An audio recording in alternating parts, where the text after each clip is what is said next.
roving gambler, I'll gamble down in town. Wherever I see a deck of cards, I'll lay. Good morning, my good money afternoon, and good down. evening, fellow gamblers, and I welcome gambled to out episode in 5 of Mexico, Farming for Futures, a college basketball futures show powered by Circa Sports and presented on the Hammer Betting Network.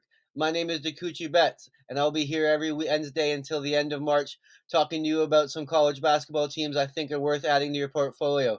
Over the past 2 weeks, I talked about why I thought Marquette and Kansas State were good bets in terms of the national championship futures, and this week we're going to be spending some time talking about the Big East champion. But first, I want to talk to you a little bit about Circa Sports.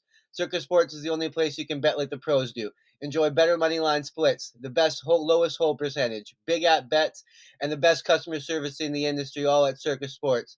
Sports betting has never been easier. So just head over to circasports.com, download the app today, and start betting like the pros do from anywhere in Nevada, all at the palm of your hand.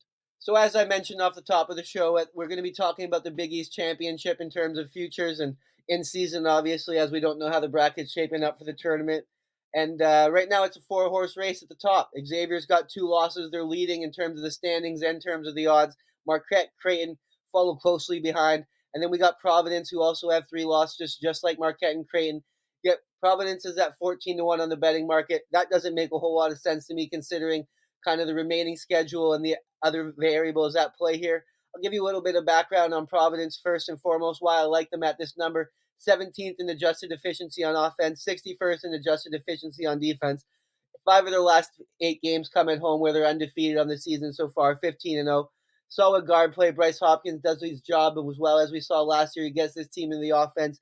Jared Bynum's been a revelation from a transfer to Kentucky. I know the Wildcats are probably hoping they had his double-double numbers still, and for me, I think if you look at the schedule, you look how things break down, I don't really make a whole lot of sense of why the Providence are kind of twice as long odds as the other teams right now.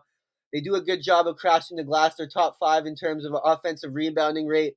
They do a brilliant job at getting to the charity stripe. They hit their foul shots. As we know, that's a huge thing in college basketball coming down the stretch. And moreover, I think when you look at the other 3 teams, there's some reason to have questions, especially about Xavier at the top of the standings with 2 losses.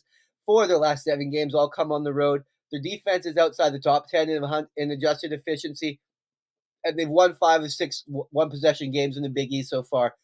What that tells me is they might be up, so they might be a little bit more,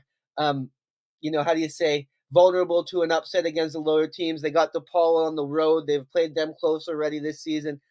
And I think that when you look at one-possession games, when you look at a 5 out of 6, that's not something that's very transferable moving forward. Those are kind of toss-up games, clearly. They're playing a lot of close games. I look at Marquette.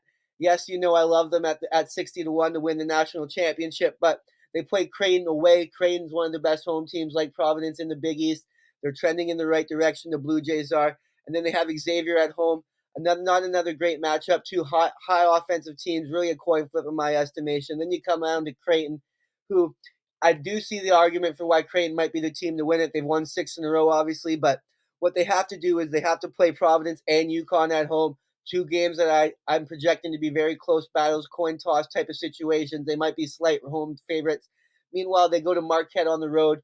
Marquette, they kind of have the blue pill. They kind of have the thing that you need to do to beat Creighton. They can score with them, and most importantly, they defend the three-point line very well. And when it comes to Creighton, I'm not necessarily in love with the fact of how reliant they are on the 3-ball.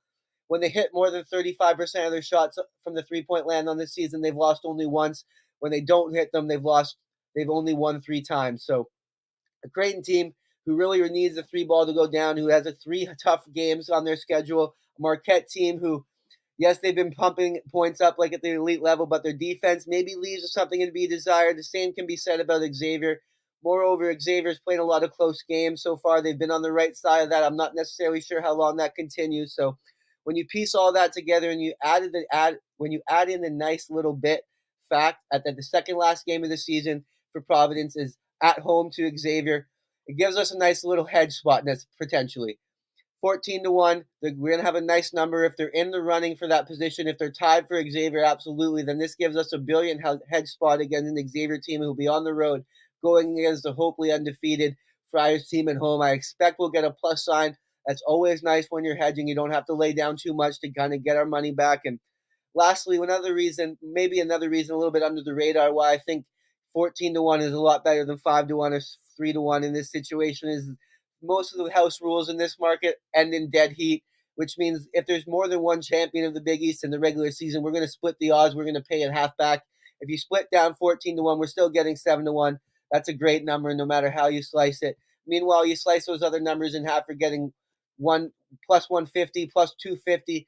Obviously, you like to cash those anyways, but I don't really see how there's a big difference, especially between Marquette, Creighton, and Providence in terms of the odds. I think Providence has maybe not just as great of a chance, but it's not, 80, 90% worse than those other teams. So give me Providence, the Friars at 14-1. I'm a big fan of Ed Cooley. I think he's a good coach. I don't know why this team has gotten so much disrespect over the past couple years, and I don't see a reason why they can't repeat as Big East champions. So that's all I've got for you guys today on the college futures board.